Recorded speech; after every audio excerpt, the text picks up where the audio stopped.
You're watching MLS Legal TV. Share it and like it. Channel is for you. Your question answered here. MLS Legal TV. नाज़रीन, MLS legal TV की जानिब से आपको खुशामदीद। हम हाजिर हैं आपके सवालात के जवाब के साथ और नई जो इस वक्त चेंजेस आई हैं इसके ऊपर बात करेंगे। हमेशा की तरह मलक मकबूल हमारे साथ हाजिर हैं, मौजूद हैं आपके सवालों के जवाब देने के लिए और इन्फॉर्मेशन पहुंचाने के लिए। ये टीवी का जो चैनल है आप लोगों के लिए बनाया, आप देख रहे हैं और हमेशा हम चाहते हैं कि आप लोगों की खिदमत की जाए। बहुत से लोग हमसे पूछते हैं कि कैसे हम सवालात भेज सकते हैं। बड़ा आसान सा तरीका हम बताते हैं कि हमारे टेलीफोन नंबर नीचे लिखे हुए हैं, ईमेल भी लिखी हुई है। आप उस पर जाकर अपना सवाल डिटेल से लिखिए और उसका जवाब हम या तो आपको उस तरह से देंगे और या फिर हम अगर मुमकिन हुआ तो इस चैनल पर भी उसको नशर करेंगे। लेकिन ये जो हमारे जवाबात होते हैं ये जेनरिक्स होते हैं, इसके अंदर आप ये नहीं कह सकते ये हतमी है। हतमी का मतलब फाइनल नहीं है। हर आदमी का केस अपना होता है, हर आदमी के डिफरेंस स्टेटस होते हैं, उसके डॉक्यूमेंटेशन देखी जाती है, फिर उस पर अमल किया जाता है और उसमें राय दी जाती है या हेल्प की जाती है। अगर आपके पास भी ऐसा कोई सवाल है जो हम आज तक नहीं बता सके या आपको सुनने में देरी हुई है या आपके पास है पूछने के लिए, बिला झिझक हमारे टेलीफोन नंबर ये है 0161 795 6217। जी हाँ, अगर आप यूके में हैं तो 161 लगाएंगे, अगर बाहर हैं तो 0044 161 795 6217। और बेहतर ये है कि आप हमारे को ईमेल कर सकते हैं info@maliklegal.co.uk।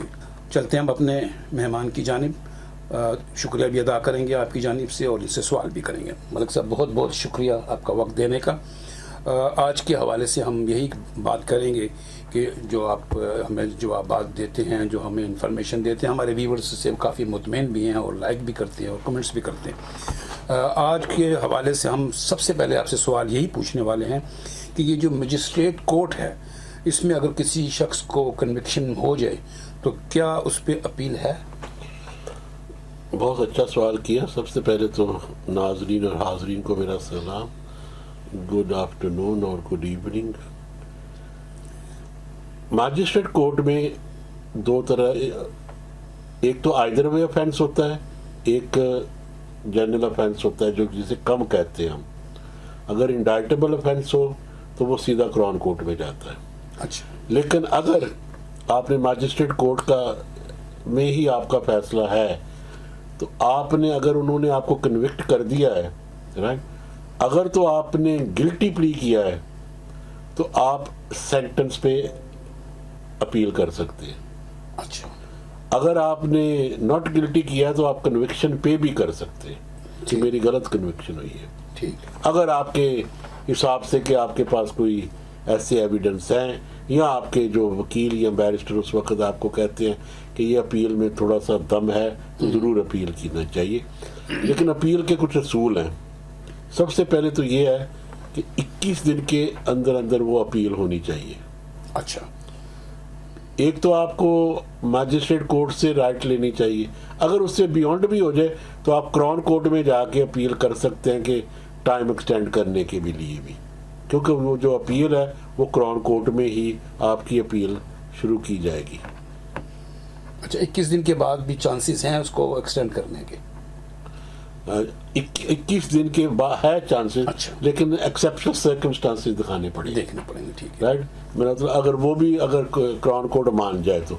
लेकिन अगर कोई कन्विक्टेड हुआ है तो उसके वकील भी वहाँ होते हैं, सब कुछ होता है, तो विद इन 21 डेज उन्हें अपील कर देनी चाहिए। मेरा तो ये बेस्ट है। लोग हमेशा मुझसे पूछते हैं कि जी ये अपील, देखो ये ऑटोमेटिक राइट नहीं है कि अपील करनी है। देखो ना, अगर आपको किसी चीज का फाइन हो गया है, सिर्फ फाइन ही हुआ है कि 200 पाउंड फाइन हुआ हो और आप कहते हैं मैं इसकी अपील करूंगा टू क्लियर माय नेम, लोग बहुत करते हैं कि मुझे ये नहीं होना चाहिए था, ये गलत उनके पास इंफॉर्मेशन थी, तो कई बार उस पर कॉस्ट इतनी आ जाती है कि वो 200।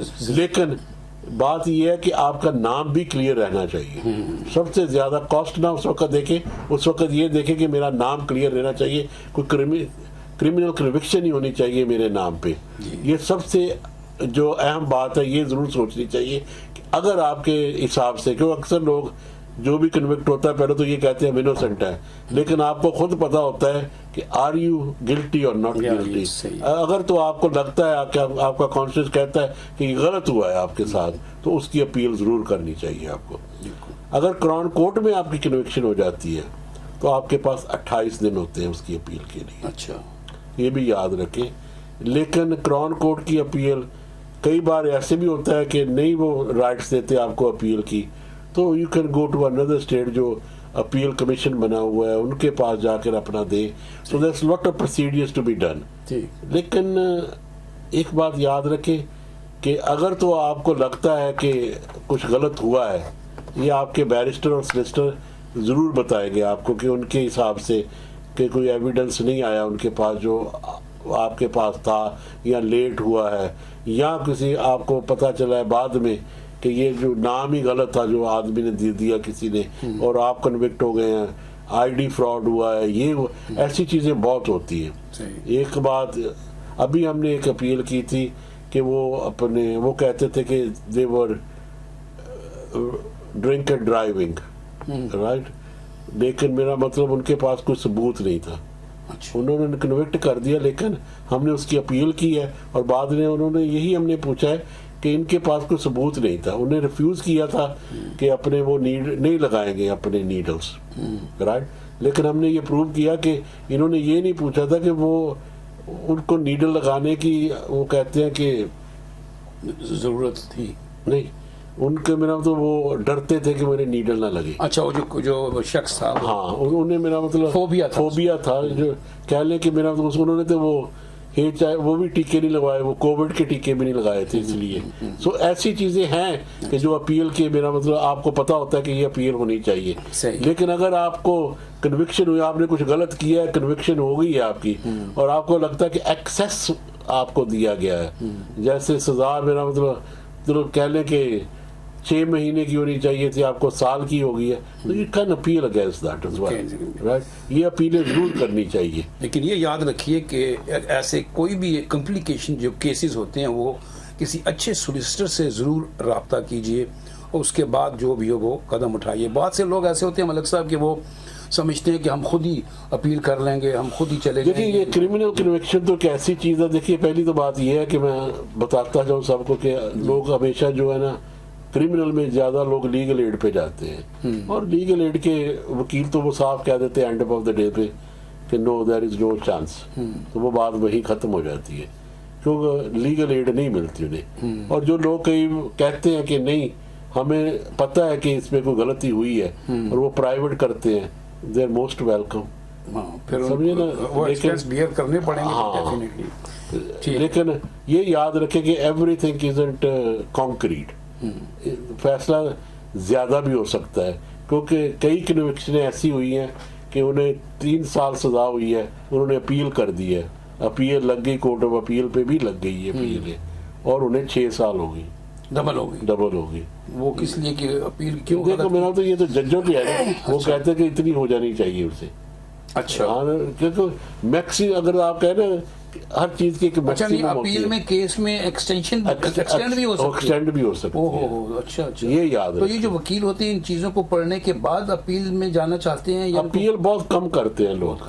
ये तो मैं वो सबक आपको दे रहा हूँ आज, इसमें प्लस माइनस, हाँ, जो बहुत ही कम वकीलों ने किया हुआ है कि मेरा तो हर कोई अपील नहीं करता, क्योंकि ये सिस्टम ऐसा है कि एक तो बात है कि आप चैलेंज कर रहे हैं सब कुछ ही, आप जजमेंट को ही चैलेंज कर रहे हैं कि ये जजमेंट ही गलत है, कोई ऐसा सबूत होगा आपको, तो मेरा मतलब तो चैलेंज करने का फिर आप करेंगे। ऐसा ना हो कि जैसे मलिक साहब ने कहा 3 की जगह देने के लेने पड़ेंगे। बिल्कुल। तो ये इसीलिए कहा जाता है कि आपका कोई भी केस हो, कोई भी मसला हो, वो किसी अच्छे सोलिसिटर से ज़रूर रब्ता कीजिए, राय भी आपको मिलेगी और सही रास्ता भी आपको दिखाया जाएगा। और अगर आप चाहते हैं कि हम आपकी खिदमत करें तो हमारा टेलीफोन नंबर और ईमेल वगैरह आपको मैंने बताया नीचे लिखा हुआ है, आप उससे रब्ता कर सकते हैं। मलिक साहब, इसके बाद हम अगर आपके पास इसी सिलसिले में कुछ कहने को है तो नहीं तो अगले सवाल पे चलें। नहीं, मैंने मतलब अगर कोई सवाल है तो आप।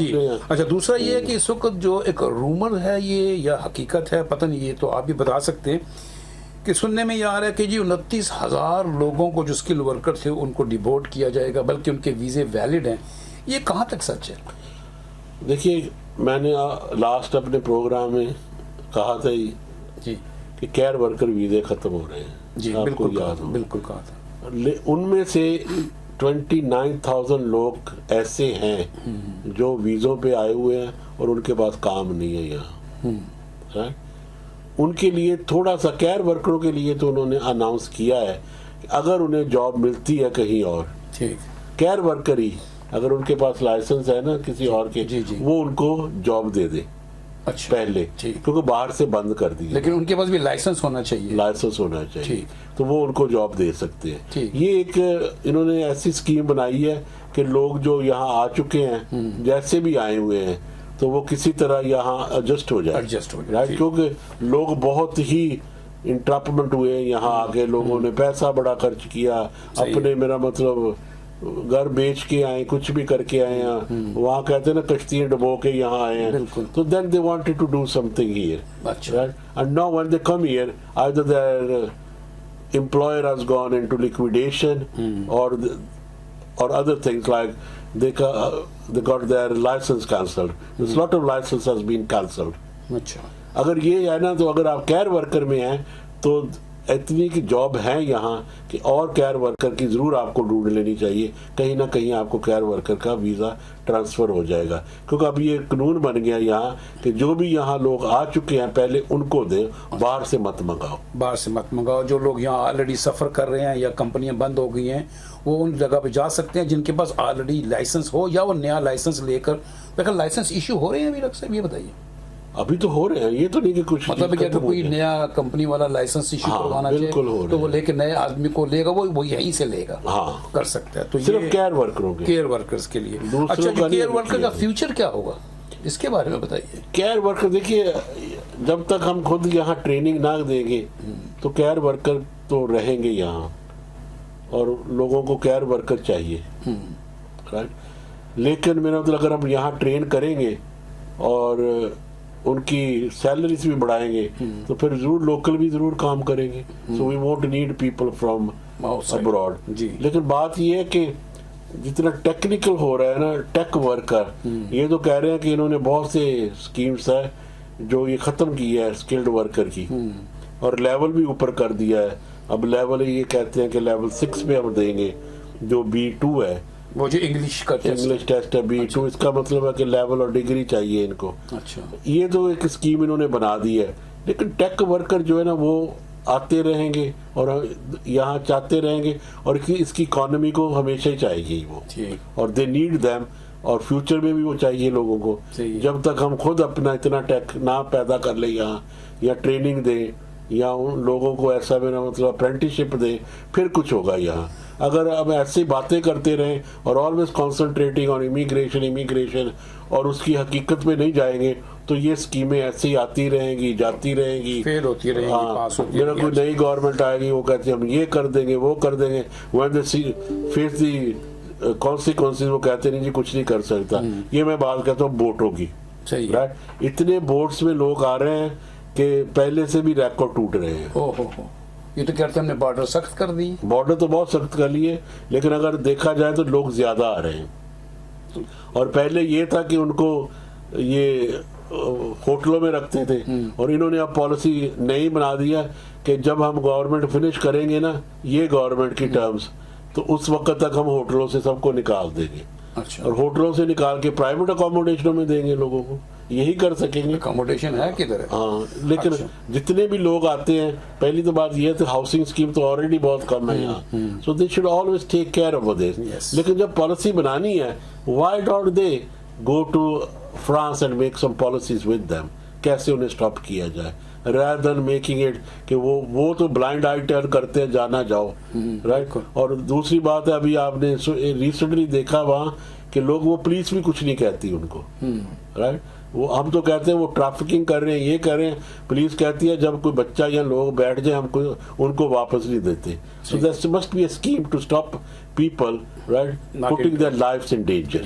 मैं ये नहीं कहता कि आना गलत है, ये है कि लोग अपनी लाइफ को डेंजर में न डालें। तो इसके लिए फ्रांस से बात करना बहुत जरूरी है, पानी से अगर रोकना है तो। और अच्छा, दूसरी बात ये है कि जिस मुल्कों से लोग आ रहे हैं हमें उसकी भी हेल्प करनी चाहिए कि वहाँ ना कुछ ऐसा क्रिएट हो कि जो लोगों को बाहर जाना पड़े। सही है, स्टेबिलिटी होगी। और लेकिन अगर हम स्टेबिलिटी लोगों की खत्म करते रहेंगे राइट तो वो ऐसे ही होता रहेगा, ऐसे ही होता रहेगा। अच्छा, एक चीज और बताइए मलिक साहब, ये जो गवर्नमेंट ने एक पॉलिसी इंट्रोड्यूस की थी कि जो स्कॉलर्स हैं या जो टेम्परेरी वीज़े पर यहाँ आते हैं, क्या वो वीज़े भी बंद हो गए हैं या है जैसे स्कॉलर माह रमज़ान में लोग यहाँ पर स्कॉलर्स को बुला लेते हैं? एक होता है टेम्पररी वर्कर। जी हाँ जी, टेम्पररी वर्कर का वीज़ा अभी भी है। ज्यादा टेम्पररी वर्कर वो होते थे जो ये कह लें कि फार्म्स में काम करते थे, स्ट्रॉबेरी पिकर्स, पोटैटो पिकर्स, वो बहुत थे। लेकिन ये भी थे कि कोई रमजान में आपको चाहिए, जैसे ये कोई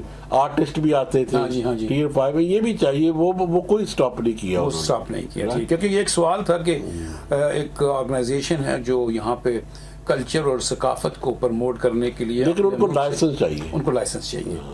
ये याद रखिए। ये आपका सवाल का जो जवाब है यहाँ पे, अगर आप ऑर्गेनाइजेशन है आपकी या कोई ऐसे काम कर रहे हैं, कल्चर प्रमोट कर रहे हैं, सकाफत को प्रमोट कर रहे हैं और अपने मुल्क से किसी आर्टिस्ट को यहाँ लाना चाहते हैं तो आपको भी लाइसेंस चाहिए और उस लाइसेंस के ऊपर आप उनको यहाँ पर ला सकते हैं टेम्परेरी वीज़े के ऊपर।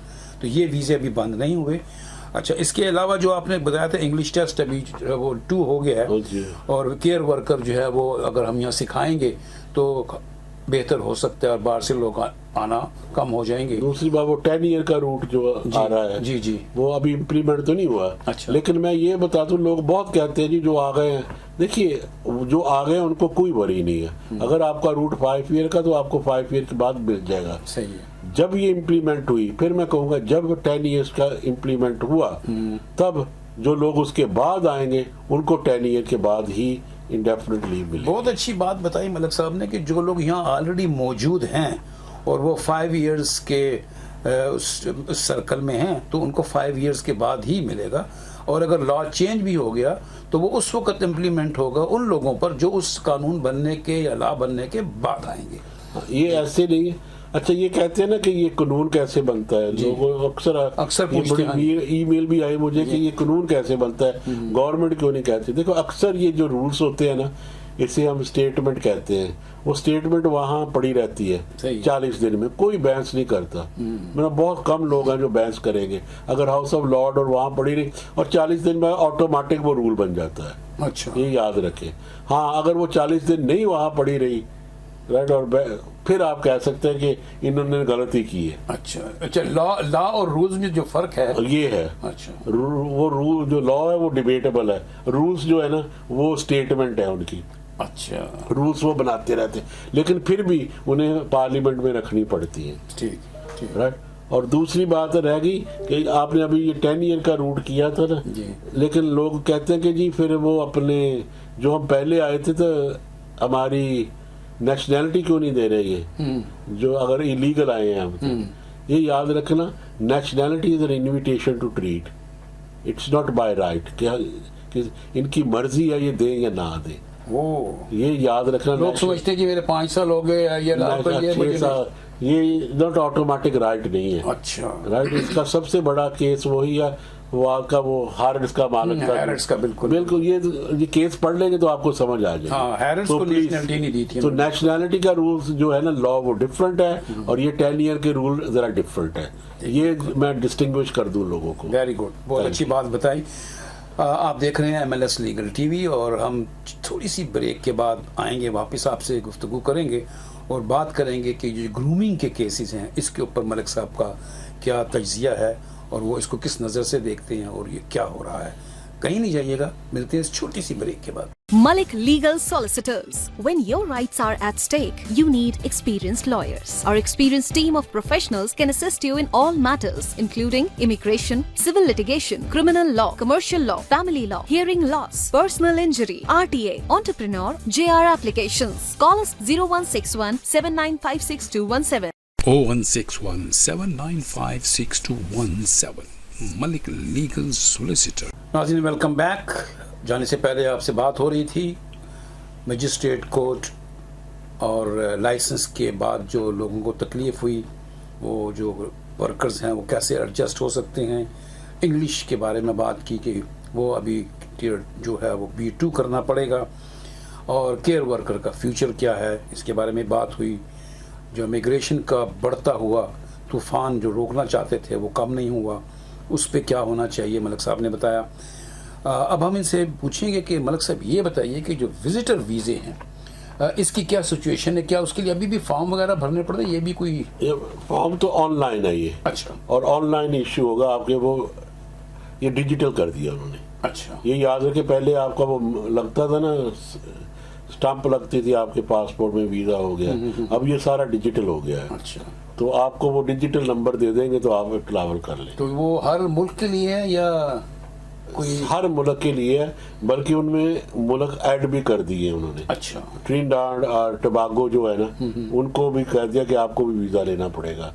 वेस्ट इंडीज के ये मुल्क थे। अच्छा। पहले इन्हें वीज़ा नहीं चाहिए था, यहाँ एंट्री मिल जाती थी इनको। अच्छा। अब उन्हें भी कह दिया कि आपको चाहे वो वीज़ा एंड ट्रांजिट लेना पड़े। लेकिन ये जो डिजिटल वीज़ा हो गया है ना, ये सिर्फ विजिटर के लिए नहीं, जो क्रिएटिव वर्कर है ना वो आते थे यहाँ, जी, उनके लिए भी यही वीज़ा अप्लाई करना पड़ेगा। ये सब ऑनलाइन है। ऑनलाइन अब सब कुछ ऑनलाइन हो जाएगा, और ऑनलाइन ही आपको सब कुछ मिल जाएगा। ठीक। And the cost is only £16 by. लेकिन उसमें जो वो इंटरव्यू वगैरह होते थे उसका क्या सिचुएशन हो? बहुत कम होंगे अब इंटरव्यू। अच्छा। क्योंकि अगर आप पूरा उनके क्राइटेरिया पे उतरेंगे ना, तो इसीलिए मैं कहता हूँ कि अगर आप स्पेशली फ्रॉम कंट्रीज जो आप बोल रहे हैं कि मेरा मतलब थर्ड वर्ल्ड कंट्री जैसे हमारे बांग्लादेश है, पाकिस्तान है, इंडिया है, इंडिया से इतना ज्यादा लोग रिफ्यूजल नहीं आती। अच्छा। लेकिन इंडिया, पाकिस्तान, बांग्लादेश, श्रीलंका, इसमें से ज्यादा आती है। अच्छा। ये इसलिए कि ये पूरे डॉक्यूमेंट नहीं दे सकते। देखो, अगर आप हॉलिडे आए हैं या फैमिली विजिट आए हैं तो आपको ये दिखाना पड़ेगा कि आपके पीछे जाने का क्या इरादा है, राइट, टाइज क्या है आपकी। अगर ये प्रूव कर दे तो आपका कुछ हो जाएगा। तो विजिट वीज़ा ओपन है और ये ऑनलाइन हो गया है, और इसके लिए हर मुल्क अब डिजिटल वीज़ा ही अप्लाई कर सकता है ऑनलाइन। और इसमें अगर आप भी चाहते हैं कि इस मुल्क में आएँ तो अपने जो डॉक्यूमेंट्स हैं वो सही दीजिए। जैसे मलिक साहब ने बताया कि वो ममालिक जो अपने डॉक्यूमेंट सही देते हैं या फॉर्म को सही तरीके से पढ़ते हैं, उनको वीज़ा मिलने में कोई मुश्किल नहीं होती। लेकिन बहुत सारे ममालिक ऐसे भी हैं जहां वो फॉर्म को समझ नहीं सकते, अपने डॉक्यूमेंट्स देने में कहीं ना कहीं कोताही कर देते हैं, तो उनको वीज़ा नहीं मिलता। ऐसी सूरत में अगर आप चाहते हैं कि हम आपकी खिदमत करें, आपकी रहनुमाई करें, आपका काम करें, तो बिला झिझक हमसे आप रब्ता कर सकते हैं। हमारे रब्ते के लिए नंबर फिर मैं आपको बता देता हूँ, 0161 795 6217। अगर आप दूर हैं, मुल्क से बाहर हैं, तो आप हमें ईमेल भेज सकते हैं info@maliklegal.co.uk। बात करेंगे इस वक्त हम मलिक साहब से एक और जो केस इस वक्त जो बरतानिया के अंदर एक बड़ी हलचल मचाए हुए है और बड़ी लोग बातें कर रहे हैं और बहुत से लोग इसमें मुलव्वस भी हुए हैं, वो है ग्रूमिंग के केसेस के बारे में आप बताइए मलिक साहब, ये क्या हो रहा है? देखिए, वेरी शेमफुल कि जो लोग इनमें इन्वॉल्व है ना, तो I mean come to think about it कि जो अभी कानून बन गया है और जो रिकमेंडेशन आई है, जो कैसी रिपोर्टिंग, मेरा तो जो अगर आप फॉलो करते रहें, स्पेशली ये उनको काफ़ी देर लगी है ये करने के लिए, और हमारे प्राइम मिनिस्टर ने भी कह दिया है कि मैं फर्दर इन्वेस्टिगेशन ये करूँगा, इंक्वायरी, कि ये पहले क्यों नहीं केस एकदम आए सारे। ये याद रखें कि इसमें सिर्फ अपने सोशल वर्कर्स, पुलिस और कम्युनिटी लीडर्स और सारे नहीं, बल्कि वो पूरी कम्युनिटी इन्वॉल्व है। जैसे पुलिस भी है उसमें से, काउंसल्स भी हैं, जितने भी थे, वो क्यों नहीं इसकी इंक्वायरी आगे बढ़ने दी उन्होंने। तो ये तो ज़रूर होना चाहिए कि ऐसी बात रोकनी नहीं चाहिए। बिल्कुल। लेकिन सबसे बात यह है कि जो लोग इन्वॉल्व है इज शेमफुल फॉर देम, कि मेरा मतलब किसी भी कंट्री से आए हैं या किसी भी कंट्री है उस पर शेमफुल। लेकिन हमें जब भी कोई कंट्री आती है, जैसे कह ले कि कोई पाकिस्तान से इन्वॉल्वमेंट है, तो ये मीडिया बहुत हाईलाइट करती है उसे, right. Not that they should be integrating that, कि वो पिन पॉइंट ये कर देते हैं कि ये पूरी कम्युनिटी ऐसी है। This is wrong, right. ये कम्युनिटी ऐसी नहीं है। There is lot of majority of the people are not involved in this, right? And they condemn this, right?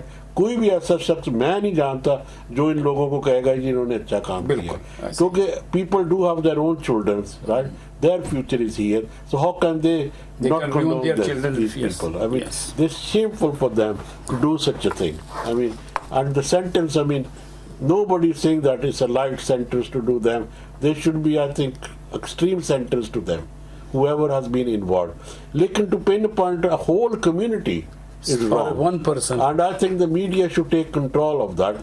Especially ऐसे चैनल्स भी हैं जो सिर्फ यही रोज करते रहते हैं कि ये कम्युनिटी ऐसी है, वो कम्युनिटी ऐसी है, वो ना अपने, और they have a grin on their face when they're saying that. Right? लेकिन मलक साहब, हमारे जो गवर्नमेंट के डिपार्टमेंट के कुछ लोग हैं, जैसे सेक्रेटरीज हमारे हैं, वो भी तो ओपनली कंट्रीज का नाम ले लेके बातें करते हैं। That's what I said. Now the inquiry जो हो रही है ना अपने, वो ये कह रहे हैं कि हमें चाहिए कि जितनी भी कन्विक्शन हुई है ना ग्रूमी में या अंडर एज में, देखिए ना, ये हमें उनकी नेशनैलिटी के बाद स्टेटिस्टिक्स चाहिए, right, which is very good, right. ये होने चाहिए स्टेटिस्टिक्स के, क्यों है, और ये कम्युनिटी, मेरा मतलब अगर उनको पता चलेगा कि उनकी कम्युनिटी में कोई ऐसे फॉल्ट्स हैं, they will understand how to fight them. लेकिन अगर आप पूरी कम्युनिटी को ही कह देंगे ऐसी है, they won't fight for that, then they are trying to protect themselves, right. What we are trying to do here is pinpoint those people who are involved in this. Simple as that. Pinpoint them. Nobody supports this type of people. और जो grooming का मसला है वो एक बड़ा गंभीर मसला है, और इसमें बहुत सारे लोग इन्वॉल्व हो रहे थे, हुए हैं, पकड़े गए हैं। लेकिन किसी एक शख्स के लिए किसी पूरी कम्युनिटी को बदनाम करना ये जस्टिफाई नहीं होता। आप देख रहे थे हमारा MLS लीगल टीवी, और मलिक साहब हमारे साथ मौजूद थे। यहीं तक हम इस बात को रखेंगे, फिर मिलेंगे नेक्स्ट वीक किसी नए टॉपिक के साथ। अगर आपके पास भी कोई सवाल है, पूछना चाहते हैं, ईमेल कीजिए, कमेंट में भी लिख सकते हैं, लेकिन कमेंट में अपनी वो चीज़ें लिखें कि जो आपकी सीक्रेट है वो वहाँ पे ना हो। अगर आप ऐसी बातें करना चाहते हैं जो डायरेक्टली हो और राज में रखी जा सकें, तो वो आप हमसे ईमेल में कर सकते हैं, फ़ोन भी कर सकते हैं, और 1-to-1 वीडियो कॉल भी कर सकते हैं। लेकिन उससे पहले आपको अपॉइंटमेंट लेनी पड़ेगी। अपॉइंटमेंट लेने के लिए हमारा टेलीफोन नंबर है 01617956217। हमें इजाज़त दीजिए, हम दोनों को अपनी दुआओं में याद रखिए। अल्लाह हाफिज़। You're watching MLS Legal TV. Share it and like it. Channel is for you. Your question answered here. MLS Legal TV.